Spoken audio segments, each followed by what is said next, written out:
Hello everybody, কেমন আছেন সবাই? আশা করি সবাই ভালো আছেন। আমি আজকে নিয়ে এসেছি একটা শাকের রেসিপি। এটা হচ্ছে সর্ষে শাক, অনেক এলাকায় রাই শাক বলে থাকে। তো এই জন্য আমি ফার্স্টে এই শাকগুলোকে খুব সুন্দর করে ধুয়ে ছোটো ছোটো করে কুচি করে নিয়েছি। তারপর দিয়ে দিয়েছি এর উপরে একটু লবণ। এখন এই লবণটা দিয়ে আমি ভালো করে শাকটা কষলে নেব, কারণ হচ্ছে শাকটা যদি না কষলে নেই, এর ভিতরে যে এই শাকের হচ্ছে অনেক রস, রসের কারণে শাকটা খেতে রান্নার পরে তেতো লাগবে। এই জন্য কিছুটা লবণ দিয়ে আমি শাকটাকে ভালো করে এভাবে চটকে রসটা বের করে নেব। বের করে রসটা ফেলে দিয়ে শাকটাকে আবার ধুয়ে তারপর জলটা ঝরিয়ে নেব। দেখুন, আমি শাকটাকে খুব সুন্দর করে কষলে নিয়েছি। কষলে এভাবে রস বের করে নিতে হবে।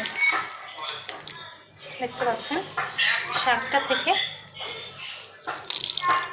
এভাবে রসটা বের করে নেব। এরপর শাকগুলোকে ধুয়ে ভালো করে জল দিয়ে হাত দিয়ে এভাবে চিপড়ে মুঠি করে নিয়েছি। এবার আমি শাকগুলোকে ঝুড়ো করে নেব।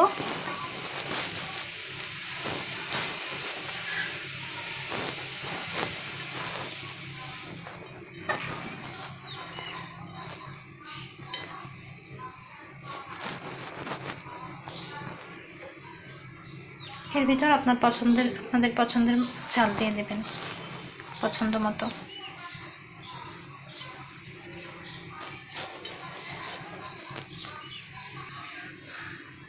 এরপর গ্যাসটা অন করে কড়াইটা গরম করে নিয়েছি। এবার তেল দিয়ে দেব। শাকে একটু বেশি তেল লাগে, তাই আমি একটু বেশি তেল দেব।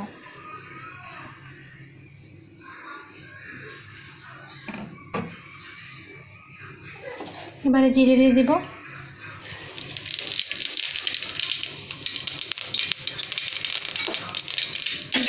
জিরেগুলো ফুটে এলে রসুন দিয়ে দেব।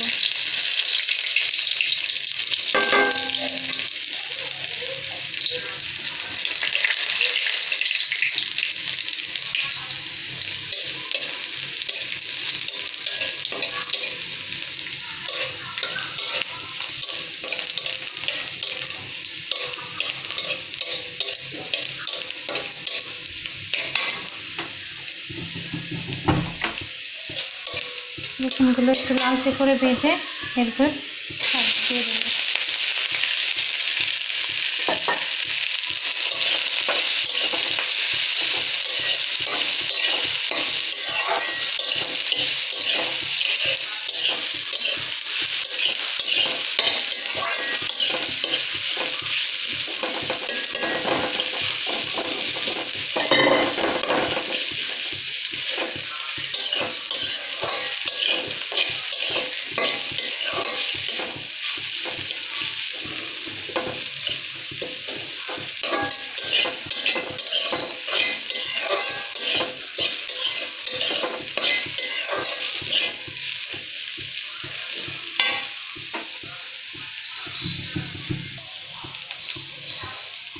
এভাবে একটু নেড়ে চেড়ে লবণ আর হলুদ দিয়ে দেব। হলুদ বেশি দেব না শাকে, তাতে শাকের কালারটা ভালো থাকবে। এরপর লবণ পরিমাপ মতো দিয়ে দেব। শাকে সবসময় লবণ কম লাগে, তাই লবণটা অন্য সবজির থেকে কম দিতে হবে। এভাবে ভালো করে ভাজতে থাকবো। চুলার জালটা কিন্তু মিডিয়ামে রেখেছি।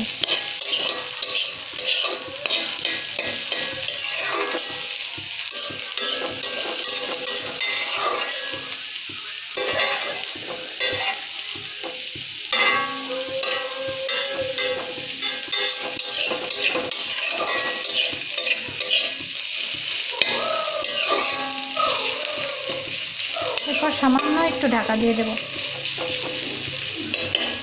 অল্প সময়ের জন্য, একেবারেই অল্প সময়ের জন্য।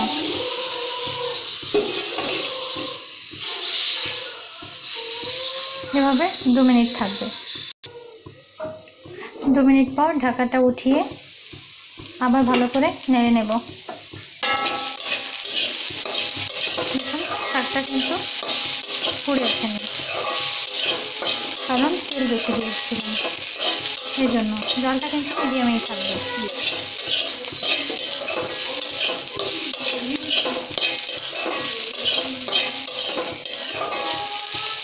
আর ঢাকবো না, এখন এভাবে নেড়ে চেড়ে 2-3 মিনিট, আর বেশি নাড়তে হবে না, 2-3 মিনিট নেড়ে চেড়ে নামিয়ে নেব। 2-3 মিনিট পরে দেখুন এই অবস্থা হয়েছে, প্রায় ভাজাটা হয়ে গেছে।